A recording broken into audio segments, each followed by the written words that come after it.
Hello everybody and welcome to Decoding the WSL, the podcast dedicated to the stats and facts in the WSL. It is that time of the week where we have a look back at the team of the week that I put out on social media. Go have a look at my socials if you haven't seen it already. I'm going to be giving you a brief explanation about why I picked each of the 11 players. I'm your host, Sam Biccarino.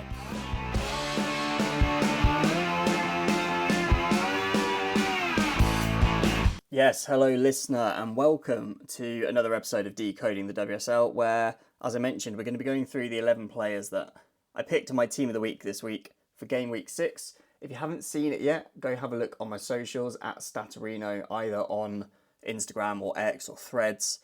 You'll find it on, well, all of those, so take your pick. We're going to start off with the goalkeeper, as per, but I'm not going to actually speak too much about goalkeepers this week because in previous weeks, it's been people like Sophie Bagley and Fantasy Joyce and Daphne Van Domselaar, and they've put in fantastic performances. But this week, none of the 12 goalkeepers, I think, really put in a brilliant performance. There were, well, not a whole host of clean sheets this week, and the clean sheets there were largely more to do with a lack of shots against rather than sort of amazing saves. You know, obviously Chelsea kept a clean sheet, but only faced 0.3 xG, and Brighton kept a clean sheet, faced 0.1 xG. And City kept a clean sheet, as well, but only faced 0.4 xG from Palace. So none of those keepers were really tested. So although they got the ultimate prize of a clean sheet, they didn't really have to work very hard for it. So my goalkeeper of the week is Fantasy Joyce this week. She faced 1.9 xG from Arsenal, which was equivalent of 1.8 post-shot xG. So with the shots on target that Arsenal had, they should have scored probably 2 goals, but it was due to Fantasy Joyce in goal, who I think has been the best goalkeeper in the league so far this season. I think Janina Leitzig is probably second place in that, but with Fallon playing in a sort of better team higher up the table and playing more matches than Leitzig, I think she takes that at the moment, and she takes it this week. Like I say, she made some good saves. She kept out a shot on target from Leslie Russo. She had one from Kim Little and then one from Leah Williamson as well. Didn't have a lot to deal with, but they were relatively high quality chances, so that is why she is getting my goalkeeper of the week. Next, I'm going to go straight into the back four. So my back four has 4 different teams within it. The only one that is also from Man United is Millie Turner as one of the centre-backs. Now, she's probably one that, if you look at any of the stats around the game, she's not necessarily the player that, you know, has the best rating or made the most passes or anything like that. But defensively, she was brilliant and is a large part of the reason that they kept Arsenal down to just 1 goal. She made a great clearance, which was not quite a goal line clearance, but I think there was an Arsenal player going to get it if she didn't get there first on the goal line. And she also had a great block in the first half, keeping Alessia Russo's shot out and putting that out for a corner. Generally, throughout the game, I thought she was quite good. It wasn't really a brilliant attacking performance from Man United. Their defence was under threat a lot, and she was a big part of the reason why they only conceded 1 goal and why Arsenal didn't get more good chances. So she takes the first centre-back spot. The other person alongside her, I've gone for Yorlin Karabali. She has been a revelation, I think, this season. She was a good player, don't get me wrong. Before she came to Brighton, she had a relatively under-the-radar season last season, not really being amazing, but also not being rubbish, just sort of being a average WSL player. This season, however, under new management as well, obviously, she has been brilliant. She does a lot of great defensive work, but also, potentially more importantly for Brighton's style, she does a lot of great attacking work too, in terms of her creativity, in terms of the volume of touches and passes she has. And being one of those people that is a catalyst for the rest of the team, I don't think Brighton would tick in the same way if she wasn't there. Guro Bergsvand, her centre-back partnership, was another player that I considered putting in this week, but I think Karabali was just about the better player between them. And there were 2 players left and right back who I felt definitely deserved their spots as well. So I'm going to start at the left back with Kasparai. I thought Kirsten Kasparai had a fantastic game against a sort of Crystal Palace side that they would expect to beat, but nevertheless, you've got to go out there and beat them. She completed almost 100 passes in the game. In fact, only Yui Hasegawa and Alana Kennedy completed more. She had over 100 touches of the ball as well. She put in a lot of tackles, won some aerial duels, and just all round did everything that you're going to want your left back to do. So She takes the spot in at left back this week, even though I know she played right back in the game. But I've put her at left back because at right back, we've got Ashley Lawrence. Again, she's in a much better team than she was facing Chelsea going away to Everton. But you've still got to put in the performance to take home the 3 points, and that's definitely what Ashley Lawrence did. Everton aren't the most sort of high quality team going forward this season. And when you come up against a defence as good as Chelsea's, that's going to continue. And Ashley Lawrence was part of that. But she was also great going forward. She helped sort of attack down that sort of Everton left side, caused them a lot of problems, which, although for a lot of the game she didn't get towards the box that much, it created a lot of space for other people. Think back to Khadija Buchanan putting in the cross for the first goal, partly because Ashley Lawrence had drawn her sort of the Everton left midfielder out to give a bit more space. She also popped up with a goal at the end. It was already 4-0 at the time, obviously, but you've still got to be there to score them. And I think it was a little bit of a, probably not the player that Sonia Bombas still would expect to be that high up the pitch. But when you're already 4-0 up, it's a bit of, sod it, I'm just going to go. That she did, and she got on the end of a good pass across for a one-touch finish past Courtney Brosnan to make it 5-0.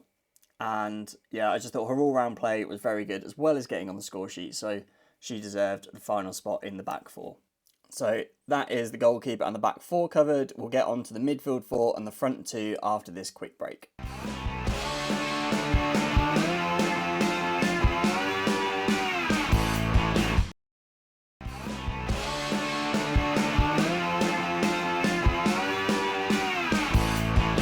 Welcome back to Decoding the WSL as we're going through my Game Week 6 Team of the Week. We've gone through the goalkeeper and the back four. And now we're going to move on to the midfield four. I'm going to start off with the two centre midfielders because they had two very good but very different types of performances to get them in the team. The first one I'm going to pick out is Yui Hasegawa. As per, she is the player that sits in the park, controls the play, she sets the tempo for Man City on the ball, but she's also very good defensively, putting in a lot of recoveries, making tackles, and just generally being a bit of a nuisance. She's not the sort of player that you'd want to play against, but she's definitely the sort of player you want to play with.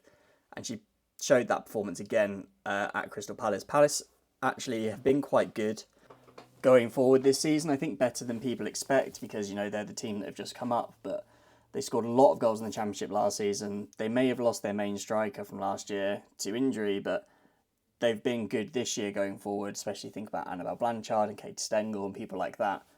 But their midfield in the match on Sunday, if you look at the numbers, they barely made any passes. I think I picked out in the review episode about Mai Kato, she completed 4 passes in the whole game. That's because there's players like Yui Hasegawa causing problems. She did that all game and, yeah, I feel deserves to get her place in the Team of the Week, as she does a lot of weeks, to be fair. The other player alongside her is her Man City teammate, Jess Park. Now, if you've not seen her goal from the weekend, I implore you to go on YouTube, go find the highlights and watch it because it is brilliant. I know she scored a great goal at the Emirates earlier in the season, but I think this is better. Potentially one of the goals of the season, probably the goal of the season so far. It was excellent and really set the tone for the rest of the game. This one opened the scoring not long before half-time. She generally had a good game. She had a couple of other shots. She completed quite a few passes, including a couple of key passes, but she also made a lot of tackles. She actually made 4 successful tackles, which was the third most in the game behind Kasparai and Hasegawa, 2 players that have already got a space in the Team of the Week this week. So although she scored an absolute banger and was a good creative force, that wasn't all she did. She had some good defensive work as well, and I think deserves her place in centre midfield for my Team of the Week.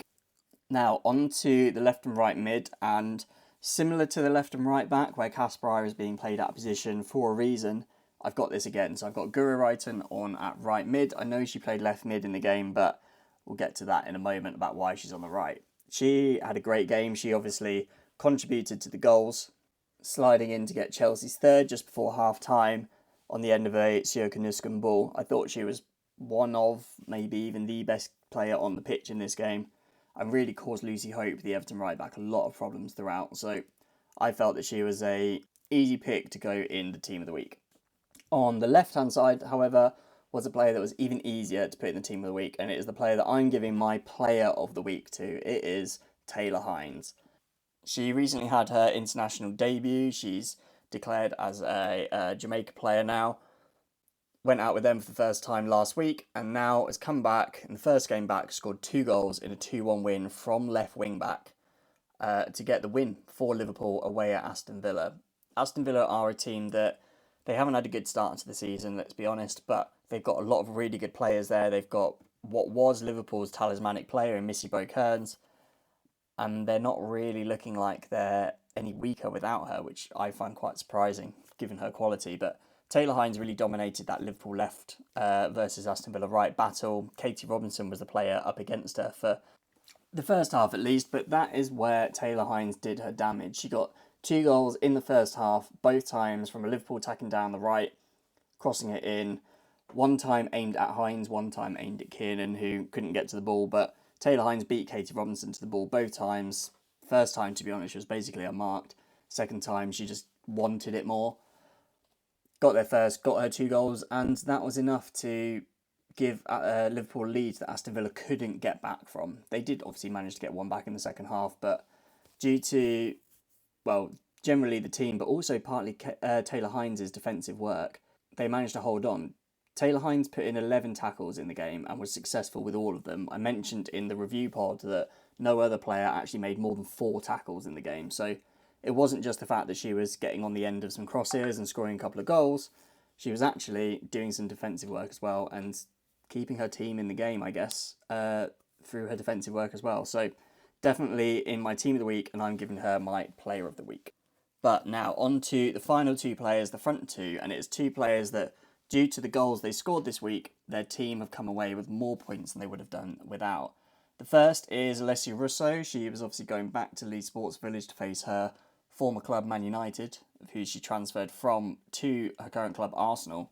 My God, she was a woman on a mission. In this game, Alessia Russo had 8 shots in total, obviously getting a goal in the process of that as well, getting on the end of a lovely Arsenal move where Emily Fox ended up putting the ball across the box in for a first-time finish from Russo. But yeah, 8 shots in the game, that was actually more than Manchester United had in total. They only had 6, so that really goes some way to show how hard she was trying to score a goal on Saturday. But it wasn't all to do with her shooting. She had some, well, obviously made some passes and 2 key passes as well, which was important. She won 3 aerial duels out of the 4 that she attempted, so that's also quite good as well. Only Leah Williamson won more aerial duels in the game, so she was doing her bit as much as you can do away at Manchester United, a team that haven't conceded, or hadn't anyway, conceded in the WSL at home. But yeah, Alessia Russo did everything she could, and I think deserves a place in my team of the week. I've got her partner up front as Nikita Paris, another player who left Manchester United recently, but is blossoming at her new club. She's having a brilliant start to the season at Brighton, and her goal was the difference between a draw and a win for Brighton at home to Leicester. So I think getting on the end of that cross and basically winning it for her team is enough to warrant her place in my team of the week. So there we are, that's all 11 players. We've got Tullis Joyce in goal, a back 4 of Kasparai, Millie Turner, Karabali and Lawrence. And then in midfield, across the 4, we've got Taylor Hines, Yui Hasegawa, Jess Park and Guro Reiten. And then a front 2 of Nikita Paris and Alessia Russo. They are the players that I think perform the best this week. Let me know in the show notes or on social media who you think should be in the team of the week. Were there any changes you should think you would make compared to my team? Is there anyone that I've missed out? And yeah, thank you for tuning in. If you enjoyed today's episode, do make sure to follow or subscribe wherever you get your podcasts. And it really helps if you can give us a 5-star review. It does go a long way in helping others find the show. You can also join us and stay up to date following on Instagram now. We are at Decoding the WSL. And also join the discussion on Reddit r/Decoding the WSL. And as ever, for any more stats and insights around the WSL, follow me on X, Instagram and Threads at Stattorino. Always love to hear your thoughts, any questions you have, so feel free to get in touch, drop a message on socials or send an email to decodingthewslpod@gmail.com. Thank you, listener, for joining me today. I hope you've enjoyed the podcast, and I will see you at the next one.